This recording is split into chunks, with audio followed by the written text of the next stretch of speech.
ធ្វើឲ្យសហគមន៍នោះតែងតែគិតថាការរៀនសូត្រអត់សូវបានផលប្រយោជន៍អីទេហើយពិបាក អញ្ចឹងឪពុកម្ដាយមួយចំនួនឲ្យបោះបង់ឯងឲ្យកូនបោះបង់ទៅធ្វើស្រែទៅពួកខ្ញុំតែងតែជៀសពីការដែលយើងប្រើប្រាស់ក្មេងដែលជាឧបករណ៍សម្រាប់តាក់ទាញក្នុងនាមយើងជាយុវជនកុំខ្លាចក្នុងការងារស្ម័គ្រចិត្តឲ្យតែយើងធ្វើនៅលើផ្លូវត្រូវវាមិនមែនជារឿងនយោបាយអីទេហើយក៏វាមិនមែនជារឿងដែលទៅបំរើផលប្រយោជន៍អ្នកណាមួយដែរវាជាប្រយោជន៍សម្រាប់សហគមន៍សួស្ដីប្រិយមិត្តខ្នាតទាំងអស់គ្នាស្វាគមន៍មកកាន់កម្មវិធី K9 Podcast ហើយសម្រាប់សប្តាហ៍នេះដែរទាំងអស់គ្នារៀងផ្លាញ់តិចពួកជួបជាមួយខ្ញុំពិធីករថ្មីអង្គារតហើយនៅសប្តាហ៍នេះពួកយើងនឹងទៅចែកគ្នាពាក់ព័ន្ធជាមួយនឹងប្រធានបទបណ្ដាញសង្គមផ្លាស់ប្ដូរជីវិតពិតនៃកុមារក្នុងសហគមន៍ហើយនៅក្នុងប្រធានបទនេះដែរពួកយើងនឹងជួបជាមួយនឹងភ្ញៀវកិត្តិយសរបស់យើងគឺឆៅវ៉ាន់អញ្ចឹងទាំងអស់គ្នាកុំឲ្យខាតពេលវេលាយូរយើងនឹងជួបជាមួយនឹងឆៅវ៉ាន់ទាំងអស់គ្នាជំរាបសួរឆៅវ៉ាន់ជំរាបសួរបងហ្នឹងហើយឆៅវ៉ាន់អាចជួយណែនាំខ្លួនបន្តិចទៅកាន់ប្រិយមិត្តរបស់យើងបាទខ្ញុំឈ្មោះសឹងចៅវ៉ាន់បច្ចុប្បន្នខ្ញុំជាមន្ត្រីរាជការនៅស្ថាប័នរដ្ឋមួយរូបហើយក៏ជាសមាជិកនៃក្រុមមូលនិធិសប្បុរសធម៌ដើម្បីកុមារនៅជនបទផងដែរអូខេចង់អាចជួយនិយាយពាក់ព័ន្ធជាមួយនឹងមូលនិធិហ្នឹងគឺយើងធ្វើទៅលើកិច្ចការងារអីគេខ្លះបាទមូលនិធិសប្បុរសធម៌ដើម្បីកុមារនៅជនបទយើងបានបង្កើតមកតាំងពីឆ្នាំ2014ដែលកាលនោះយើងនៅជានិស្សិតទេហ្នឹងហើយយើងបង្កើតរួមគ្នាក្នុងការធ្វើការងារសង្គមការងារមនុស្សធម៌មួយចំនួនរយៈពេល11ឆ្នាំបើយើងគិតមកដល់2015នេះ2025នេះរយៈពេល11ឆ្នាំកន្លងមកយើងបានបង្កើតនៅសកម្មភាពសប្បុរសធម៌ធំចំនួន14កម្មវិធីមកហើយសមិទ្ធផលដែលយើងបានបង្កើតក្នុងនោះដូចជាយើងបានបង្កើតនៅវេទិកាយុវជនដែលយើងទៅចែកវិភាសាទៅលើប្រធានបទនានាទៅលើការអប់រំយើងបានបង្កើតនៅបណ្ណាល័យនៅតាមសហគមន៍ចំនួន4មកហើយអូខេបាទ11ឆ្នាំពេលដែលចាប់ដើមដំបូងហ្នឹងប្រហែលអ្នកយើងមានសមាជិកយុវជនប៉ុន្មានអ្នកដែរកាលហ្នឹងយើងរៀននៅក្នុងថ្នាក់នៅសាកលវិទ្យាល័យហ្នឹង45នាក់ហើយយើងបានរួមគ្នាទាំងអស់ដើម្បីបង្កើត45នាក់ហ្នឹងបាទដើម្បីបង្កើតសកម្មភាពហ្នឹងពេលហ្នឹងទៅចែកគ្នាបែបមិនដែរបាននឹកឃើញថាយើងចាប់ដើមបង្កើតដោយសារតែការនោះសាលាតម្រូវឲ្យយើងមានសកម្មភាពសង្គមអញ្ចឹងណាហ្នឹងហើយពួកយើងក៏គិតថាបើយើងមានសកម្មភាពសង្គមហើយយើងគួរតែបង្កើតក្រុមមួយទៅដើម្បីអាចនឹងស្នើសុំឲ្យមានការចូលរួមឧបត្ថម្ភពីបណ្ដាសប្បុរសជនឲ្យគាត់មានទំនុកចិត្តនៅពេលដែលយើងមានក្រុមត្រឹមត្រូវអញ្ចឹងណាក៏យើងបង្កើតឈ្មោះក្រុមនឹងឡើងមកតែដល់ពេលក្រោយពី45នាក់មកដល់ពេលបច្ចុប្បន្នយើងមានសមាជិកបន្ថែមទៀតឬក៏យ៉ាងម៉េចដែរដោយសារតែពេលដែលយើងរៀនសាកលវិទ្យាល័យចប់ទៅមួយចំនួនគាត់បានទៅសិក្សានៅក្រៅប្រទេសហើយមួយចំនួនគាត់ជាប់បំពេញការងាររៀងៗខ្លួនអញ្ចឹងហើយធ្វើឲ្យយើងអសកម្មភាពពីគាត់ហើយយើងសមាជិកក៏ចាប់ផ្ដើមធ្លាក់ចុះហើយប៉ុន្តែយើងនៅតែបង្កើតឲ្យមានការចូលរួមពីយុវជនផ្សេងទៀតរហូតមកដល់បច្ចុប្បន្នហើយបច្ចុប្បន្នយើងនៅមានសមាជិកចាស់ខ្លះមានសមាជិកថ្មីខ្លះហើយយើងនៅបន្តសកម្មភាពមួយគ្នារហូតចឹងទៅបើស្ដាប់មើលទៅតាមសកម្មភាពហ្នឹងយើងចាប់ដើមពីគម្រោងរបស់សាកលវិទ្យាល័យឯងតែប៉ុន្តែគម្រោងរបស់សាកលវិទ្យាល័យពេលហ្នឹងគេក៏មិនឲ្យយើងធ្វើរហូតដែរយើងធ្វើអាចថាម្លងពេលយើងនៅរៀនសាកលតែដល់ពេលហើយយើងនៅបន្តការងារហ្នឹងមករហូតដល់ថ្ងៃតែអីដែលជំរុញឲ្យច្រវាន់មានអាគំនិតចង់បន្តអាកិច្ចការងារនឹងអញ្ចឹងណាពួកខ្ញុំយល់ថាល្អនៅពេលដែលយើងចេះចែកម្លែកនៅពេលវេលាផ្ទាល់ខ្លួនក៏ដូចជាពេលវេលាតនេដែលយើងមានណាបន្ទាប់ពីយើងធ្វើការងារខាងក្រៅការងារផ្ទាល់ខ្លួនរៀងៗខ្លួនអញ្ចឹងខ្ញុំគិតថាក្នុងនាមយើងជាយុវជនយើងរួមចំណែកខ្លះជាមួយនឹងសង្គមយើងធ្វើឲ្យវាជាប្រយោជន៍សម្រាប់សង្គមណាបានពួកខ្ញុំបន្តរៀនចប់ហើយក៏យើងនៅតែបន្តនៅសកម្មភាពនឹងទៅមុខទៀតព្រោះយើងគិតថាវាអត់មានអីដែលជាការខាតបង់ទេហ្នឹងហើយមានតែជាការផ្ដល់នៅប្រយោជន៍សម្រាប់សង្គមទៀតហើយការពេលមុនគឺពួកយើងធ្វើតែការងារសង្គមយើងស្វែងរកនៅជំនួយស្វែងរកផ្សេងទៅដល់កុមារដែលនៅសហគមន៍ប៉ុន្តែក៏ក្រោយមកយើងគិតថាបើសិនជាយើងបង្កើតនៅអីមួយដែលផ្ដល់ឲ្យគាត់ជាអចិន្ត្រៃយ៍ណាមិនត្រឹមតែជាសម្ភារៈសិក្សាឬក៏ជាគ្រឿងបរិភោគអីទេព្រោះយើងផ្ដល់ឲ្យអស់ហ្នឹងយើងគិតថាផ្ដល់ជូនគាត់បានតែមួយពេលអញ្ចឹងទៅយើងក៏មួយរយៈប្រហែលឆ្នាំចុងក្រោយនេះ យើងក៏បង្កើតនៅគម្រោងនៃការបង្កើតនៅបណ្ណាល័យ អូខេ មែនតើទៅបណ្ណាល័យទី1ដែលយើងបានបង្កើតនៅក្នុងឆ្នាំ2017 អញ្ចឹងយើងរៀបចំក្រុមបែបម៉េចខ្ញុំចង់ដឹងថាយើងមានការប្រជុំបែបម៉េចទៅចែកគ្នាបែបម៉េចមួយខែម្ដងឬក៏បែបម៉េចដែររបៀបនៅក្នុងការងារធ្វើការងារក្រុមជាមួយនឹងក្រុមយុវជនណា អឺជាការពិតទៅការដែលយើងធ្វើការងារក្រុមអត់ងាយស្រួលទេវាមានបញ្ហាលំបាកដែរជាពិសេសការងារយើងគឺការងារស្ម័គ្រចិត្តទៀតអញ្ចឹងវាពាក្យថាស្ម័គ្រចិត្តគឺយើងអាចចាប់បង្ខំអ្នកណាមួយទេអញ្ចឹងណាហ្នឹងហើយអញ្ចឹងជាការប្រជុំក្តីជាការជជែកពិភាក្សាគ្នាក្តីអឺវាសិតតែជាការងារសិតតែការស្ម័គ្រចិត្តទាំងអស់ អត់បានលុយ បាទអត់យើងអត់ដែលបានកម្រៃអត់ដែលមានប្រាក់ខែអត់មានអីទេវាជាការងារស្ម័គ្រចិត្តអញ្ចឹងហើយពួកយើងប៉ុន្តែក៏ពួកយើងមិនមែនថាយើងមិនមានបទបញ្ជាផ្ទៃក្នុងមិនមានអីយើងបានបង្កើតមកអញ្ចឹងអ្នកដែលគាត់អាចចូលរួមដើរលើវិថីការងារស្ម័គ្រចិត្តជាមួយយើងបានគឺគាត់អាចស្របទៅជាមួយនឹងបទបញ្ជាផ្ទៃក្នុងដែលយើងមានលក្ខន្តិកៈរបស់មូលនិធិដែលយើងបានបង្កើតអញ្ចឹងណាបងបាទអញ្ចឹងក្នុងហ្នឹងគឺយើងបានទៅចែកទៅលើការដែលយើងគោរពនៅសម្លេងមតិរៀងខ្លួនដែលគាត់បានផ្ដល់មកយើងគោរពនៅសម្លេងរបស់ពួកគាត់ដែលគាត់ផ្ដល់គំនិតទស្សនៈរបស់គាត់ដែលផ្ដល់មកយើងគោរពទៅលើការសម្រេចចិត្តដែលយើងយកការសម្រេចចិត្តមតិភាគច្រើនហើយយើងការប្រជុំឯជាដើមក៏យើងមានចងនៅក្នុងបទបញ្ជាផ្ទៃក្នុងដែរអញ្ចឹងខ្ញុំគិតថាបើទោះបីជាការងារស្ម័គ្រចិត្តក៏យើងត្រូវមានវិន័យយើងត្រូវមានជាគេហៅថាវិធានឬបទបញ្ជាមួយដែលចងពួកយើងមិនឲ្យដើរហួសបន្ទាត់នៃការងារស្ម័គ្រចិត្តរបស់ពួកយើងអញ្ចឹងណាបងហើយអ្នកដែលចូលរួមជាមួយយើងបើសិនជាគាត់អាចគោរពបាននៅបទជាផ្ទៃក្នុងជាដើមផ្សេងទៀតរបស់ពួកយើងគឺនឹងយើងដើរវិថីមួយគ្នាបានរយៈពេលយូរតែអ្នកខ្លះគាត់គិតថាគាត់ចូលមកដើម្បីចង់បានផលប្រយោជន៍សម្រាប់បុគ្គលឬក៏អីផ្សេងទៀតអញ្ចឹងគាត់អាចចូលរួមជាមួយយើងបានអញ្ចឹងណាហ្នឹងហើយអូខេដាច់ឆ្លោះគ្នាពេលពងចែកគ្នាអញ្ចឹងធ្លាប់ដែរធ្លាប់ពេលខ្លះយើងខ្វែងកំណត់គ្នាទៅលើការបង្កើតថាតើយើងធ្វើអានេះមុនឬក៏យើងធ្វើអានេះមុនអញ្ចឹងណាយើងមានការខ្វែងកំណត់គ្នាដែរប៉ុន្តែក្នុងនាមយើងជាប្រធានក្រុមយើងសម្របសម្រួលសមាជិកក្រុមយើងថាតើមួយណាដែលជាផលប្រយោជន៍ពិតប្រាកដសម្រាប់សហគមន៍អញ្ចឹងណាហើយយើងតែងធ្វើការបោះឆ្នោតសម្រាប់សមាជិកក្រុមទាំងអស់យើងបោះឆ្នោតថាតើអ្នកណាគ្រប់គ្រងនៅកំណត់ទស្សនៈណាមួយដែលគាត់គិតថាវាជាផលប្រយោជន៍ពិតប្រាកដសម្រាប់សហគមន៍ណាហើយជាភាពត្រឹមត្រូវអីចឹងទៅយើងតែងតែបោះឆ្នោតហើយយើងយកសម្លេងមតិភាគច្រើនហើយគ្រប់គ្នាគឺយើងគោរពទៅតាមសម្លេងមតិភាគច្រើនហ្នឹងអូខេហើយស្ដាប់មើលទៅយើងព្យាយាមសម្របសម្រួលក្រុមធ្វើមិនក៏ដោយឲ្យយើងមានគំនិតស្របគ្នាដឹងចង់ដឹងរឿងមួយទៀតព្រោះមុនហ្នឹងនិយាយថាមានសមាជិកថ្មីខ្លះមានសមាជិកចាស់ខ្លះហើយអញ្ចឹងឆវ័ននៅពេលដែលរើសយុវជនចូលមកតើយើងមើលទៅលើអីគេខ្លះទូទៅយើងមានសំណួរជាលក្ខណៈ survey ពួកគាត់នៅពេលដែលគាត់ apply ចូលរួមជាមួយយើងក្នុងនាមជាសមាជិកមូលនិធិហ្នឹងយើងសួរគាត់ថាអីដែលគាត់ចង់ចូលរួមចំណែកជាមួយយើងអ្វីដែលគាត់ចង់បានពីមូលនិធិហ្នឹងហើយអីដែលគាត់យល់ថាមូលនិធិហ្នឹងជាក្រុមមួយដែលគាត់ចូលរួមក្នុងការងារស្ម័គ្រចិត្តមួយហ្នឹងអញ្ចឹងណាហើយអីដែលគាត់គិតថាគាត់នឹងផ្ដល់ជូនសហគមន៍តាមរយៈមូលនិធិត្រឡប់មកវិញអាចថាមួយឆ្នាំយើងមានការទទួលសមាជិកបន្ថែមម្ដងអញ្ចឹងទៅហ្នឹង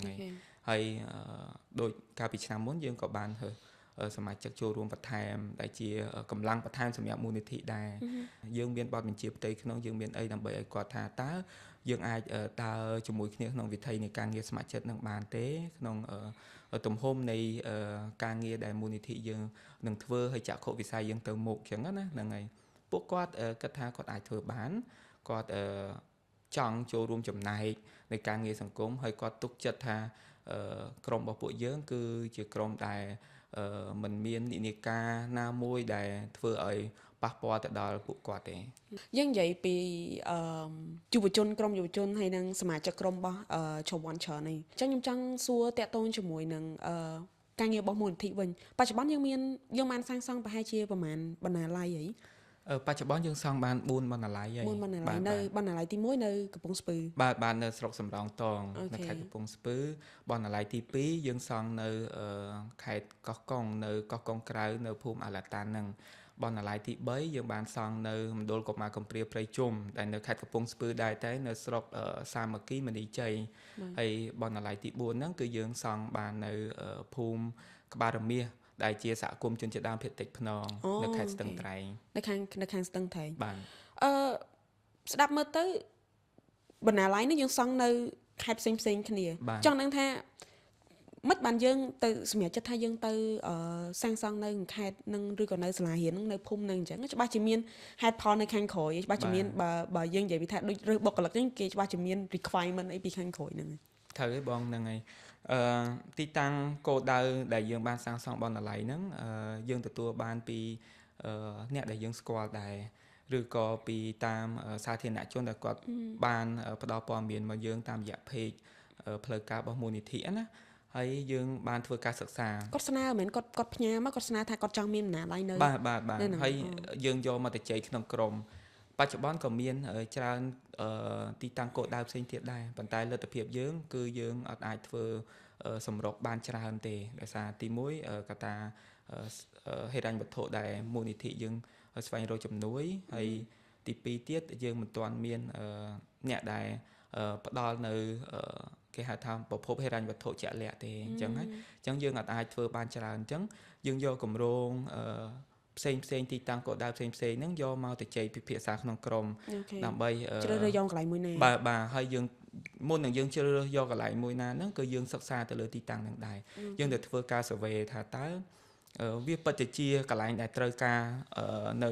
បណ្ណាល័យហ្នឹងអត់ហើយបើបណ្ណាល័យហ្នឹងទៅកើតនៅទីតាំងហ្នឹងថាតើវាផ្ដល់នៅផលវិជ្ជមានអីខ្លះសម្រាប់សហគមន៍គាត់ហើយវាជួយកែប្រែអីខ្លះសម្រាប់សហគមន៍គាត់ឲ្យមានការរីកចម្រើនជាងហ្នឹងអញ្ចឹងណាវាជាតម្រូវការពិតប្រាកដអត់ព្រោះយើងបារម្ភថាយើងស្វែងរកថវិកាពីសប្បុរសជនពីសាធារណជនមកយ៉ាងលំបាកយកទៅសាងសង់ហើយទៅពេលសង់ហើយវាទៅជាអត់ប្រយោជន៍សម្រាប់សហគមន៍វាទៅជាកន្លែងដែលទុកចោលអីអាហ្នឹងយើងអត់ចង់ឃើញរូបភាពអស់ហ្នឹងឯងជាហេតុផលដែលយើងតែងតែសិក្សាវាតម្លៃមុននឹងយើងសម្រេចថាយើងទៅទីតាំងនេះសម្រាប់គម្រោងបន្ទាប់អីចឹងទៅហ្នឹងធម្មតាយើងយកលុយគេមកចាយវាមិនមែនលុយកប៉ៅយើងត្រូវទេបងនិយាយដល់រឿងលុយឬក៏យើងនិយាយថាជំនួយហ្នឹងចង់រកជំនួយហ្នឹងតាមណា Facebook page ឬក៏យើងមានបណ្ដាញក្រុមអ្នកដែលគាត់បរិច្ចាគលុយឬក៏បែបម៉េចយើងរកតាមរយៈអីគេសម្រាប់ការស្វែងរកនៅថវិកាគាំទ្រថវិកាឧបត្ថម្ភសម្រាប់គម្រោងអនឡាញមួយហ្នឹងយើងតែងតែផុសតាមបណ្ដាញសង្គមអញ្ចឹងណាហ្នឹងហើយចឹងបណ្ដាញសង្គមហ្នឹងគឺជាមែនគឺជាកន្លែងចម្បងសម្រាប់ស្វែងរកជំនួយបងត្រឹមត្រូវព្រោះអីយើងធ្លាប់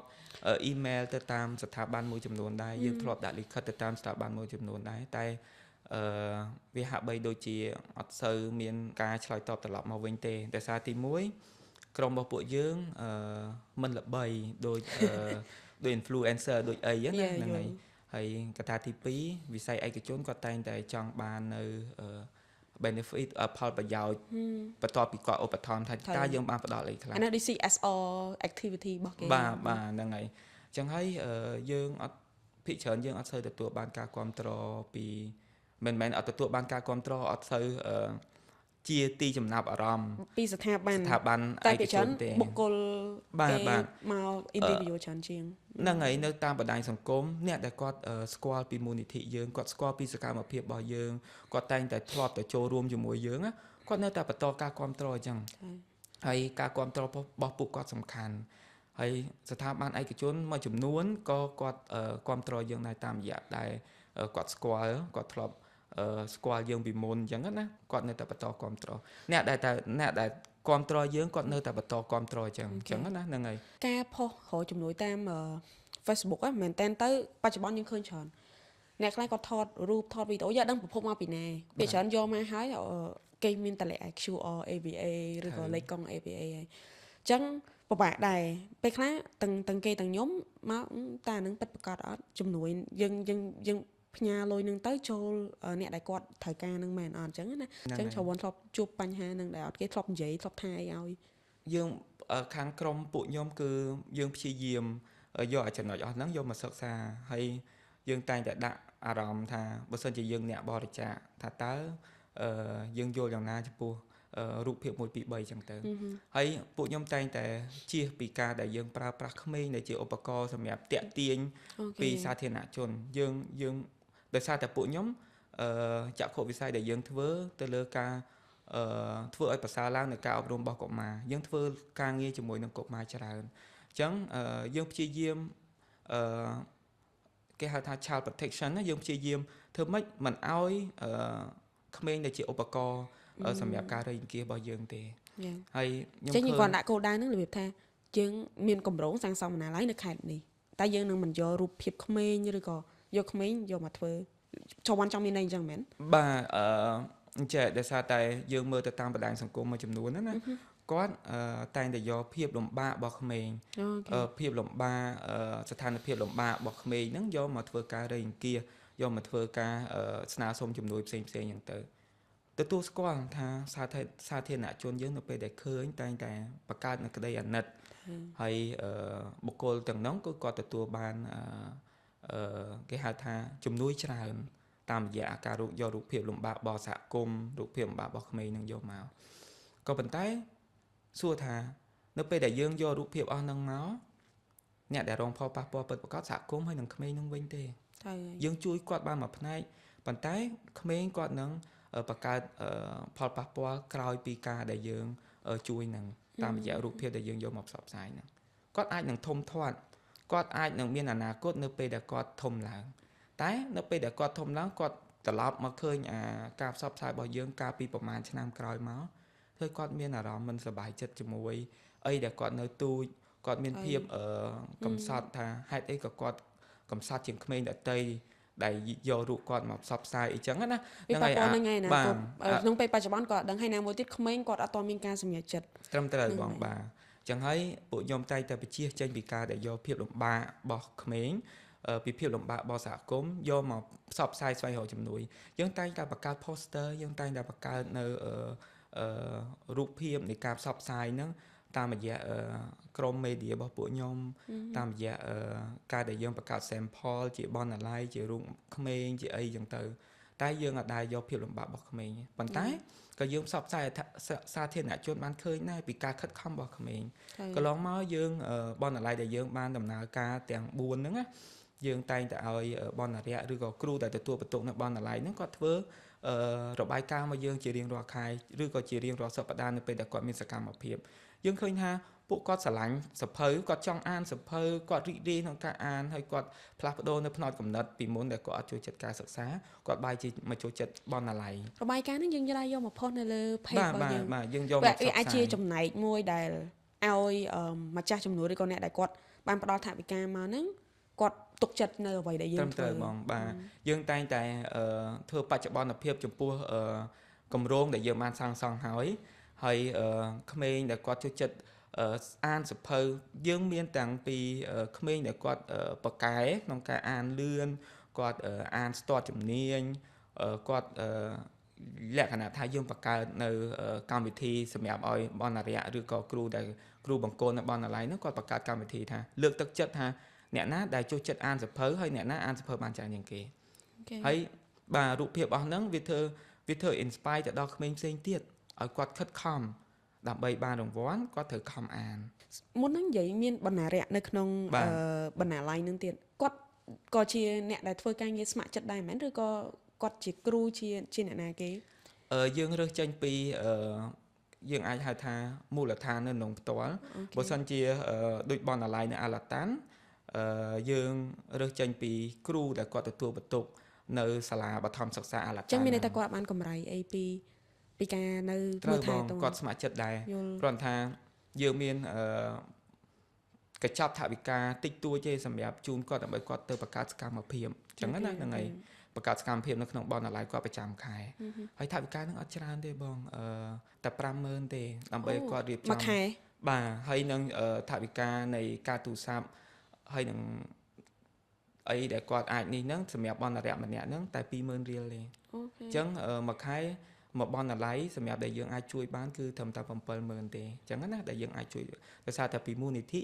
យើងក៏ពិបាកក្នុងការស្វែងរកជំនួយប៉ុន្តែយើងចង់ឲ្យគាត់មានសកម្មភាពហើយថវិកាតិចតួចហ្នឹងវាជាផ្នែកមួយដែលជំរុញឲ្យបណ្ណាល័យហ្នឹងវាអាច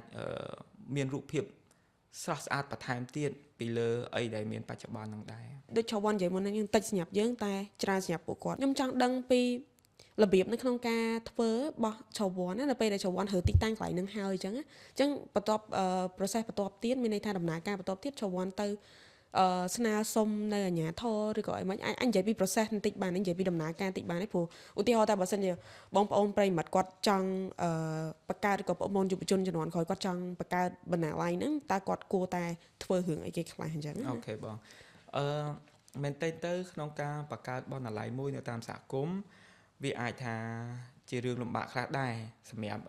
យើងដែលយើងមិនមែននៅសហគមន៍នឹងផ្ទាល់ទីមួយយើងសិក្សាមើលថាតើទីតាំងណាដែលយើងអាចដាក់បណ្ណាល័យនឹងបានជាបរិវេណនៃសាលារៀនជាទីតាំងរបស់ឯកជនរបស់អ្នកណាម្នាក់ឬក៏របស់អង្គការណាមួយបន្ទាប់ពីយើងធ្វើការសិក្សាទៅលើទីតាំងនឹងហើយយើងមើលទៀតថាវាបត់បែនទៅតាមមូលដ្ឋានមួយចំនួនទៅតាមសហគមន៍មួយចំនួនសហគមន៍ខ្លះយើងដាក់នៅសាលារៀនចឹងហើយជាហេតុផលដែលយើងត្រូវធ្វើលិខិតស្នើសុំអាជ្ញាធរព្រោះអីជាដីរបស់រដ្ឋយើងស្នើសុំអាជ្ញាធរយើងជូនដំណឹងទៅអាជ្ញាធរមួយចំនួនពីការសាងសង់ហ្នឹងបន្ទាប់ពីយើងទទួលបានការអនុញ្ញាតពីនាយកសាលាឬក៏ពីអាជ្ញាធរភូមិឃុំអីជាដើមផ្សេងទៀតទៅយើងក៏ចាប់ផ្ដើមស្វែងរកនៅ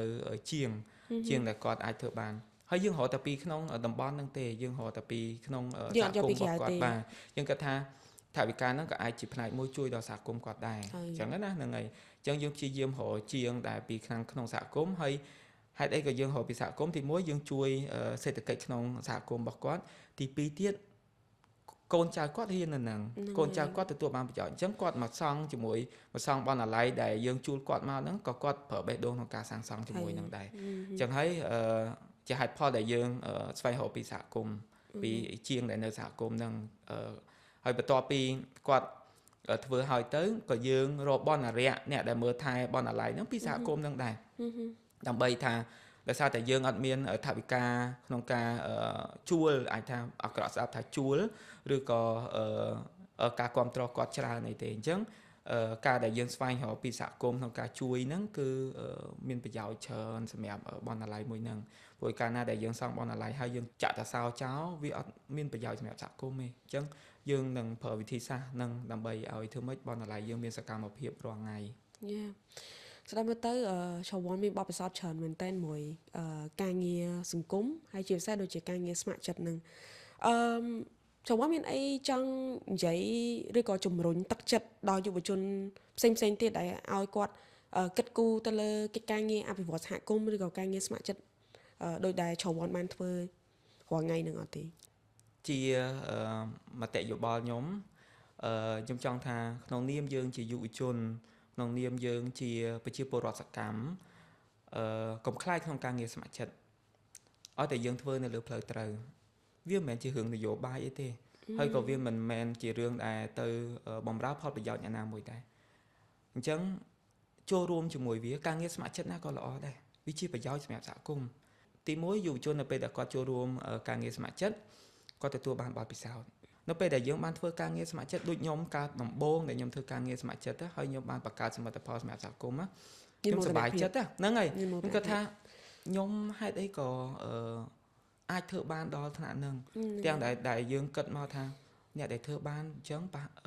អីដែលយើងគិតពីមុនណាបងយើងគិតថាអ្នកដែលធ្វើបានអញ្ចឹងភាគច្រើនរដ្ឋាភិបាលភាគច្រើនអ្នកដែលគេមានអំណាចគេមានលុយណាតែយើងអត់លុយសោះតែយើងអាចធ្វើបានហ្នឹងហើយខ្ញុំសម័យឃើញChawanពេលជិះទៅដល់កន្លែងបណ្ណាល័យដែលខ្លួនឯងធ្លាប់សាងសង់នឹងហើយបន្ទាប់មកឃើញស្នាដៃរបស់ខ្លួនឯងហើយជាពិសេសនៅពេលដែលឃើញក្មេងៗគាត់រីករាយនៅក្នុងការអានអារម្មណ៍របស់យើងពេលហ្នឹងយើងរំភើបយើងសប្បាយចិត្តបើសិនជាឪពុកម្ដាយគាត់មកអរគុណយើងឬក៏មកនិយាយពាក្យពេចន៍មួយចំនួនដែលលើកទឹកចិត្តយើងទៀតយើងហត់តែមានមោទនភាពមានបងមានតាមសហគមន៍មួយចំនួនណាគាត់នៅពេលដែលយើងធ្វើហើយយើងដើរទៅតាមភូមិគាត់អរគុណយើងគាត់ថាបានអញ្ចឹងកូនគាត់លេងហ្គេមលេងអីហី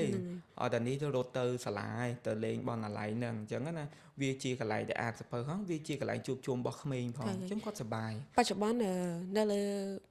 បណ្ដាញសង្គមវាមានគ្រឿងជាច្រើនដែលក្មេងអត់គួរមើល content នៅក្នុងបណ្ដាញសង្គមសោះបើសិនជាគាត់បានយកពេលវេលារបស់គាត់ហ្នឹងមកអានសភៅឬក៏មកចូលរួមបណ្ណាល័យពេលខ្លះមកចូលនៅក្នុងបណ្ណាល័យมันប្រកាសថាត្រូវអានពេលខ្លះគាត់អាចនឹងទៅចែកគ្នាមួយមិត្តភ័ក្តិគាត់លេងមួយមិត្តភ័ក្តិគាត់ក៏វាប្រសើរជាងក្មេងៗនៅក្នុងភូមិហ្នឹងគាត់ចុចទូរស័ព្ទដែរបាទប៉ុន្តែបន្ទាប់ពីយើងបង្កើតនៅបណ្ណាល័យហ្នឹងមកយើងបង្កើតនៅបរិយាកាសដែលនៅជុំវិញបណ្ណាល័យធ្វើឲ្យគាត់មានអារម្មណ៍ថា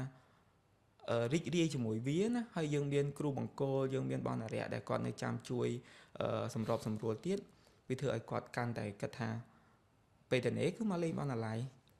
មួយទៀតដូចនៅសហគមន៍ចុងក្រោយនេះបណ្ណាល័យទី4យើងបង្កើតនៅលើដីរបស់សហគមន៍ហ្មងអញ្ចឹងវានៅកណ្ដាលនៃភូមិអញ្ចឹងណាអញ្ចឹងហើយក្មេងៗសារអាទិត្យគាត់មកជុំគ្នានៅហ្នឹងទី1សហគមន៍មានទីធ្លាគាត់អាចមកលេងផងគាត់អាចមកចូលរួមបណ្ណាល័យផងហើយគាត់បាននៅនំចំណីមួយចំនួនដូចជាគ្រូបង្គោលគាត់បង្កើតទៅណាក៏គាត់សប្បាយចិត្តដែរបាទមិនបានមកអានសភៅប៉ុន្តែយ៉ាងហោចណាស់ឲ្យគាត់មានអារម្មណ៍មួយថាគាត់ចង់មកបណ្ណាល័យគាត់ពីមុនអត់មានបណ្ណាល័យគាត់ទៅវាស្រែគាត់ទៅស្រែទៅមើលគោមើលអីចឹងណាហើយគាត់លេងហ្គេមព្រោះបច្ចេកវិទ្យាបច្ចុប្បន្នសូម្បីតែចង់កាត់មាត់ញ័រក៏គាត់ខ្លះមានទូរស័ព្ទដែរมันមានឧបករណ៍ដែលអាចលេងហ្គេមអីល្អបានក៏គាត់អាចមើលនៅ YouTube គាត់អាចមើលនៅវីដេអូក្នុង TikTok អីខ្ញុំគិតថាចំណាយពេលលឿនហ្នឹងវាអត់សូវមានប្រយោជន៍ច្រើនទេចុះវ៉ាន់មានអីចង់បន្ថែមទៅទស្សនិកជនរបស់យើងអត់ទេបាទសម្រាប់ពីមូលនិធិសប្បុរសធម៌ដើម្បីកុមារនៅជនបទយើងធ្វើសកម្មភាពសប្បុរសធម៌យើងធ្វើសកម្មភាពការងារសង្គមប្រកបដោយទាំងកាយនិងចិត្តរបស់យើងទៅជាមួយនឹងបេះដូងហ្នឹងហើយយើងអាចដែលទទួលបានប្រាក់កម្រៃ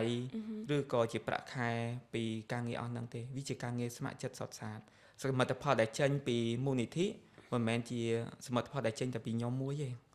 ចេញពីក្រុមការងារខ្ញុំទាំងមូលចេញពីការចូលរួមរបស់សាធារណជន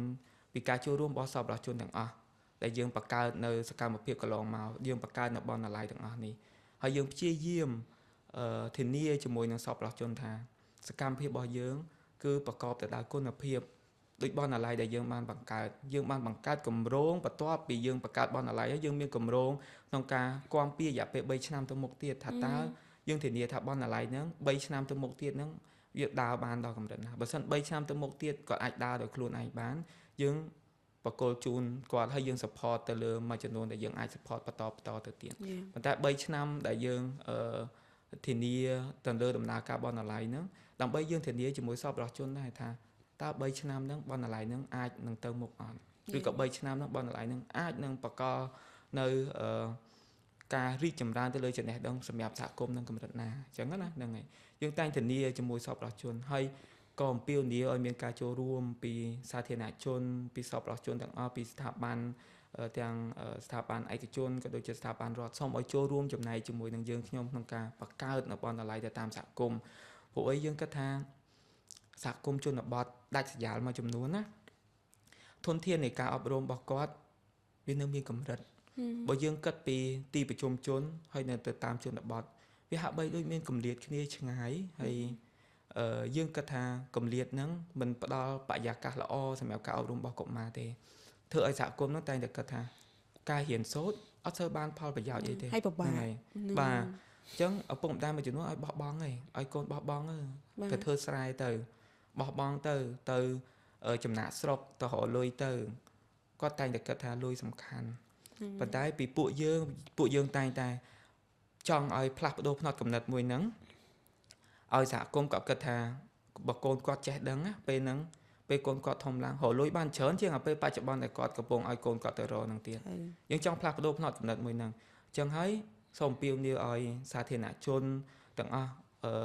ធ្វើការគ្រប់គ្រងសម្រាប់ការងារស្ម័គ្រចិត្តរបស់យុវជនដែលឡែកសម្រាប់ការងារស្ម័គ្រចិត្តរបស់មូលនិធិសប្បុរសធម៌ដើម្បីកុមារនៅជនបទយើងតែងតែដំណាភាពថវិកាអត់ដូចបណ្ដាញសង្គមមួយចំនួនដែលគាត់យកភាពលំបាករបស់សហគមន៍ភាពលំបាករបស់កុមារយកមកផ្សព្វផ្សាយស្វែងរកនៅថវិកាប៉ុន្តែគាត់អត់ដំណាភាពថវិកាថាគាត់ទទួលបានប៉ុណ្ណាហើយគាត់ចំណាយទៅលើ ទីតាំងនឹងប្រប៉ុណ្ណាត្រឡប់ទៅវិញហើយទីខ្លះទៀតរហូតដល់លាក់ទាំងទីតាំងនឹងទៀតហ្នឹងហើយខ្ញុំតាមមើលខ្ញុំឃើញខ្លះលាក់ទាំងទីតាំងទីគេសួរថានៅណាគាត់អត់ឆ្លើយទេគាត់ផ្ញើតែ QR code ឲ្យគេឧបត្ថម្ភថវិកាហ្នឹងអញ្ចឹងហើយជាហេតុផលដែលយើងគិតថាពីសាធារណជនអត់ខុសទេប៉ុន្តែយើងចង់ផ្ដល់ថាតើសាធារណជនគួរតែឧបត្ថម្ភថវិការបស់ពួកគាត់ហ្នឹងទៅដល់នៅសកម្មភាពដែលត្រឹមត្រូវ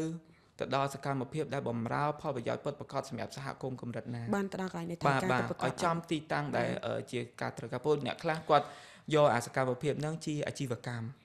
បាទគាត់យកសកម្មភាពហ្នឹងទៅជាអាជីវកម្មដែលរកចំណូលសម្រាប់ខ្លួនឯងហើយពួកខ្ញុំធានាជាមួយសប្បុរសជនយើងតែងតែដំណើរភាពថវិកាទៅលើបណ្ដាញសង្គមយើងតែងតែផុសពីចំណូលប្រចាំថ្ងៃយើងតែងតែផុសពីចំណាយត្រឡប់ទៅវិញរហូតដល់កងត្រានៃការសាងសង់ឬក៏វិក័យប័ត្រនានាយើងតែងតែផ្សព្វផ្សាយទៅឲ្យសាធារណជនដឹងថាតើថវិកាដែលយើងចូលបានកម្រិតនេះយើងចាយទៅវិញកម្រិតណាហើយយើងមានផែនការសកម្មភាពហើយយើងតែងតែ